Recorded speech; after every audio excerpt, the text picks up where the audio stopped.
Those who stopped by the Illinois State Comptroller Susana Mendoza's booth today at the Illinois State Fair got to meet some special visitors. Wild Canine Rescue brought several dogs that are available for adoption.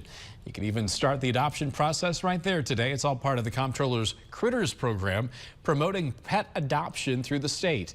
Wild Canine Rescue's president says it's her 4th year bringing the dogs to the state fair.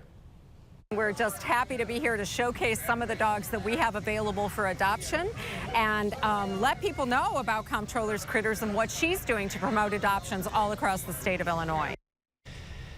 And at least one person is planning to adopt a dog that they first met today.